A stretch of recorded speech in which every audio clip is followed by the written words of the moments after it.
한 영상에서 3차 세계대전이 벌어지며 일어나는 일에 대해 알아보았는데요. 이 영상에서 러시아가 어떤 이유로 우크라이나를 침공했는지, 지금은 어떤 상황에 처했는지를 간단하게 알아보았습니다. 그런데 만약 러시아가 여러 제재와 위기를 모면하고 우크라이나 점령에 성공한다면 어떻게 될까요? 최근 3월 4일 기준으로 두 나라의 대변인이 벨라루스에서 2차 협상을 진행해 휴전협정을 맺긴 했는데요. 물론 아예 군사적 공격을 하지 않겠다 뭐 이런 게 아니라 우크라이나와 러시아 민간인들이 대피할 수 있는 통로와 시간을 확보하기 위한 그런 휴전이죠. 하지만 민간인 통로를 제외한 지역에서는 아직도 군사작전이 계속되고 있습니다. 이렇게 시시각각으로 상황이 변하는 전시 상황에서 만약 진짜 만약이라도 러시아가 전쟁에서 승리한다면 어떤 일이 벌어질까요? 일단 현재 러시아의 독재자 푸틴은 이런 생각을 가지고 있습니다. 우크라이나는 원래 러시아와 한 국가다. 실제로 현대 우크라이나는 전적으로 러시아에 의해 만들어졌다고 주장하죠. 그러다 보니 이 우크라이나의 정부를 서방 세계에 휘둘리는 꼭두각시다 라고 표현하는데요. 이런 입장을 가진 러시아가 우크라이나와 전쟁에서 승리한다? 그렇게 되면 뭐 러시아가 우크라이나를 집어삼키는 건 물론이고 유럽과 미국, 더 나아가 한국에게까지 큰 영향을 미칠 수 있는데, 자, 오늘의 1급 비밀, 2022년에 벌어진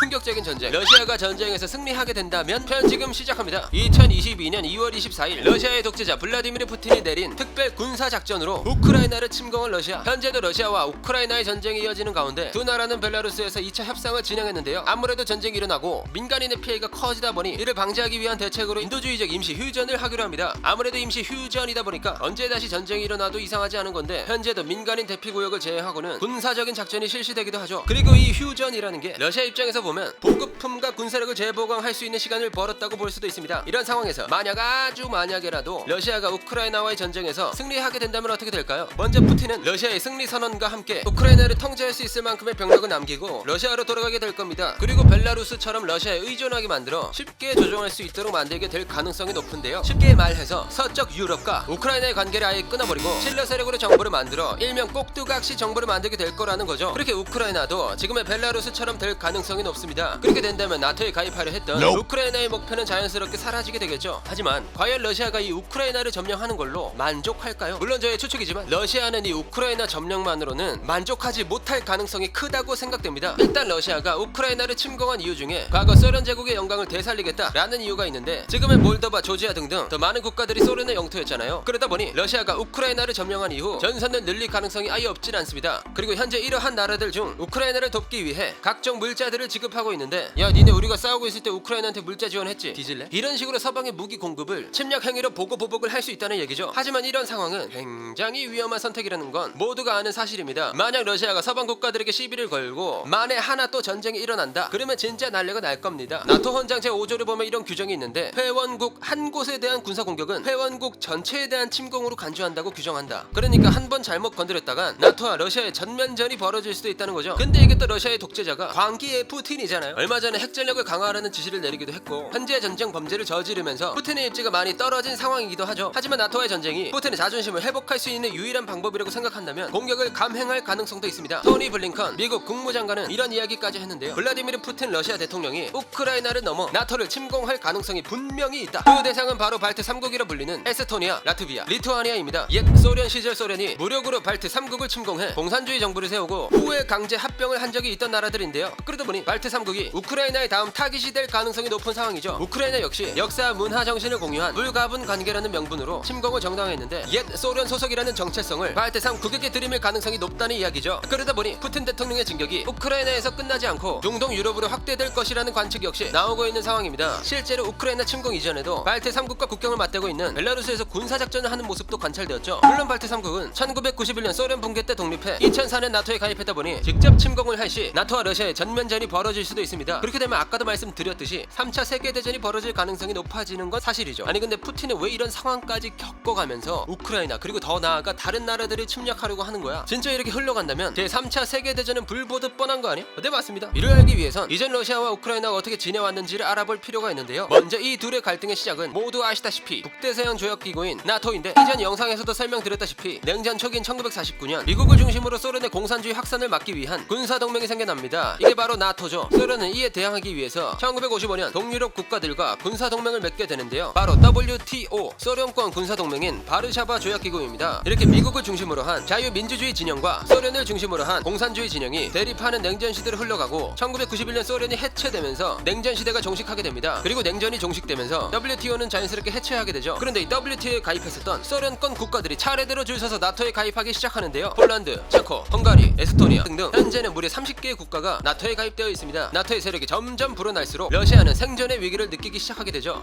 아니 너네 옛날에 우리랑 같이 한 건 생각 안 하고 바로 뒤통수를 때려? 이런 상황에서 우크라이나가 이 나토에 가입해서 친서방 국가로 속하고 싶어 하면서 문제가 발생합니다. 당연히 러시아의 입장에서 우크라이나가 나토에 가입하는 건 그냥 보고 있을 수만은 없었고 이를 억제하기 위해 우크라이나 침공을 벌인 겁니다. 그리고 푸틴의 옛 소련 제국의 영광을 되살린다는 야욕이 이 전쟁의 원인이 되기도 했는데 옛 소련 시절 우크라이나 역시 소련 제국 영토에 포함되어 있다 보니 침공의 대상이 되었던 거죠. 그리고 러시아와 우크라이나의 뿌리가 키예프 공국, 즉 동슬라브 민족이 세운 최초의 봉건 국가이다 보니 우크라이나의 나토 가입을 꺼려하는, 아니 극혐할 정도로 반대하는 건데요. 아니 고작 그 이유로만 러시아가 우크라이나를 그렇게 점령하고 싶어하는 거야? 물론 그 이유도 있지만 우크라이나의 위치를 보면 군사적으로 굉장히 중요한 요충지입니다. 실제로 과거 2차 세계대전 때 나치가 러시아를 침공할 때 우크라이나를 거쳐 이동을 했었는데 지금 30개의 나토 국가들이 우크라이나와 벨라루스를 감싸고 있다 보니 러시아는 더더욱 우크라이나를 포기할 수 없는 것이죠. 결국 푸틴은 아직까지도 우크라이나가 러시아의 영향권에 속해 있는 국가라고 말하면서 나토 가입 철회와 농진 중단을 요구하고 있는 겁니다. 이로 인해 두 나라 사이는 좋을 수가 없었죠. 물론 이 두 나라의 관계는 이전부터 사이가 좋지 않았습니다. 이런 두 나라가 직접적인 충돌을 벌인 적도 있었는데요. 바로 2014년에 벌어진 크림반도 사태. 이 크림반도가 어디냐면 우크라이나 남쪽 흑해로 돌출되어 있는 반도인데요. 이곳은 원래 러시아의 영토였다가 1954년 우크라이나에 편입되었던 땅입니다. 이곳의 인구는 약 200만 명으로 러시아계 사람들이 58.5% 정도 살고 있었고 흑해 함대라는 러시아 군부대까지 주둔하고 있죠. 그러던 어느 날 크림자치공화국에 세르게이 약쇼노프라는 사람이 등장해 총리로 부임하게 됩니다. 이 사람은 친러시아 세력의 정치인이었는데요. 아니 이 양반이 크림반도를 지켜달라는 이유로 푸틴에게 도와달라고 요청을 하게 됩니다. 푸틴 형님, 크림반도에 병력 좀 투입해서 지켜주십시오. 뭐라고? 무슨 일이야? 아니지, 이유가 없어도 도와달라면 도와줘야지. 명분은 제가 이미 다 깔아놨지 말입니다. 오케이 확인. 내가 크림반도를 지켜주노라. 이에 푸틴은 2,000명의 무장 병력을 투입시켜 크림반도를 공격해버립니다. 크림반도에 있는 흑해 함대와 러시아계 주민을 지킨다는 명분으로 말이죠. 결국 크림반도의 주민들은 투표를 통해 러시아와 합병을 할지 말지 결정하게 되는데요. 이 투표에서 러시아와 합병하자는 찬성이 95.5%에 이르게 되죠. 이 상황을 알게 된 오바마 형님과 서방 국가들은 푸틴에게 문제를 제기하게 됩니다. 너희 들아 사람들한테 압박 넣었지. 안 봐도 비디오야. 너네가 알면 뭐 할 건데. 이제 지중해로 마음껏 나갈 수 있어. 러시아는 반드시 대가를 치를 것이야. 하지만 푸틴은 눈 하나 깜빡이지 않았죠. 이때 기회를 노리고 있었던 친러 세력들이 또 하나의 사건을 일으키는데요. 바로 돈바스 전쟁. 우크라이나 동쪽에 있는 도네츠크와 루간스크 지역을 돈바스라고 부르는데 크림반도가 러시아로 합병이 됐어? 지금이 기회다. 우크라이나랑 분리하자. 친러 세력은 혼란을 틈타 우크라이나에서 분리 독립하겠다 라고 하면서 반란을 일으킨 겁니다. 우크라이나 정부에서는 친러 세력들을 반란군으로 간주하고 내전을 치르게 되는데요. 이 전쟁으로 1만 명이 넘는 사망자와 150만 명이 넘는 난민이 발생하게 되죠. 이후 미인스크 협정이 체결되지만 아직까지 실제로 적용되지 않고 있다고 합니다. 이렇게 소련이 해체되고부터 러시아와 우크라이나는 서로의 관계가 점점 악화되었고 러시아는 2022년 2월 24일 우크라이나 수도 키예프를 미사일로 공습하게 되는 것입니다. 이렇게 과거부터 우크라이나를 호시탐탐 노리고 있었던 러시아, 결국 이 우크라이나와의 전쟁에서 승리하게 된다면 그 이후엔 다른 나라들까지의 침공은 벌어지지 않을 거란 장담은 하지 못하는 상황이죠. 그러다 보니 이전 영상에서도 설명드렸듯 여러 나라들이 러시아를 향한 제재를 하고 있는 건데요. 스위프트, 즉 국제은행 간 통신협정 퇴출이 있었고 여러 나라들이 러시아의 상품 수입 관련한 관세를 인상하고 있죠. 이건 뭐 사실상 러시아랑 아무것도 주고받지 말라는 뜻인데 이렇게 러시아를 향한 경제적인 제재가 많은 상황입니다. 뭐 러시아의 모든 기업 주가 강제 상장 폐지, 러시아 모든 기업에 대해 유럽 기업 거래량을 전량 매각, 그리고 유럽으로 들어가는 가스 및 석유 기업 거래를 중단하기까지 했죠. 이런 상황에서 우크라이나를 점령한다? 그러면 국제적으로 더한 제재에 시달릴 가능성이 높아지는데요. 결국 그렇게 된다면 러시아는 재정에 큰 타격을 입게 될 가능성이 높고 이로 인해 경제적인 피해를 보게 되는 국가들이 더더욱 많아질 겁니다. 뭐 예시로 유럽에서 천연가스의 40%를 러시아에서 수입하다 보니 에너지 가격이 폭등하게 되는 현상이 있죠. 그리고 그 피해는 우리나라도 피해갈 수 없는데요. 일단 우리나라는 러시아 수출 비중이 약 1.6%로 적은 편에 속하고 있습니다. 반도체 수출 비중도 러시아는 전체의 0.06%로 매우 적은 편이죠. 하지만 반도체 공정에 필수로 쓰이는 네온과 크립톤의 약 50%를 러시아와 우크라이나가 점유하고 있어 반도체 수급난에 영향을 줄 수 있습니다. 그리고 자동차 부품 업체에서는 러시아가 세계 3위로 매우 큰 시장을 확보하고 있는데 우리나라 또한 러시아에서 자동차 부품을 수입하다 보니 자동차 생산하는 데 차질이 있을 수밖에 없게 됩니다. 이런 상황으로 인해 우리나라의 수출입 기업들이 피해를 보면서 경제적인 타격을 입게 되는 겁니다. 자, 그럼 하루빨리 세계 평화를 위해 타협이 잘 이루어지기를 바라면서 오늘의 1급 비밀 마치도록 하겠습니다. 다음에 또 다른 이야기를 담은 서류 1급 비밀 파일을 들고 다시 찾아오도록 하겠습니다. 감사합니다.